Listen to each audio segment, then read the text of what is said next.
देखिए दोस्तों, मजबूरी क्या चीज है आपको एक उदाहरण के तौर पे बताना चाहता हूं। एक बुजुर्ग किसान एक सेठ के यहाँ मजदूरी किया था।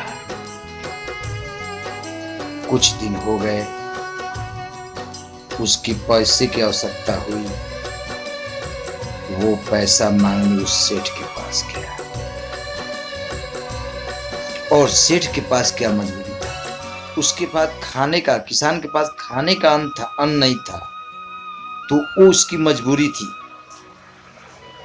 कि उस मजबूरी के चलते वो अपने सेठ के पास गया जहां मजदूरी किया था पैसा मांगने। और वो सेठ की क्या मजबूरी थी। सेठ की मजबूरी ये थी, उसके पास पैसा था, वो देना नहीं चाहता था।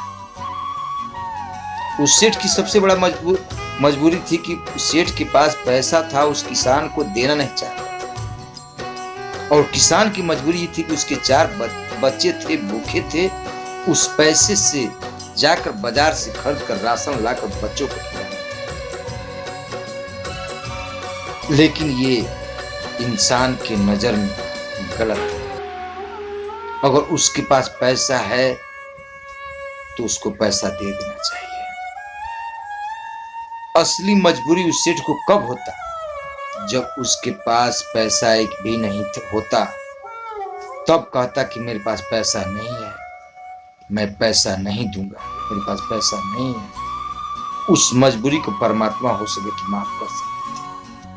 लेकिन उसके पास पैसा है, फिर भी वो मजबूर है नहीं देने की, सेठ पे किसान को नहीं देने की, तो सबसे बड़ा अन्याय है।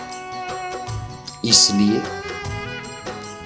आप उस भगवान, उस परमात्मा की नजर में अच्छे बनना चाहते हैं तो किसी मजबूर किसान को, किसी मजबूर आदमी को फायदा नहीं उठाना दें। उससे अपनी मजबूरी का फायदा कभी मत उठाना।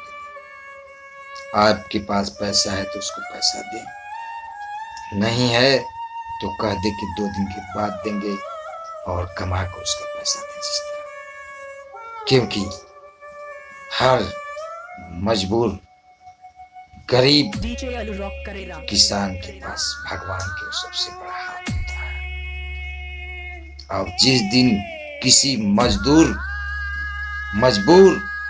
किसान की बद्दुआ लग जाएगी तो अपने आप को बचा नहीं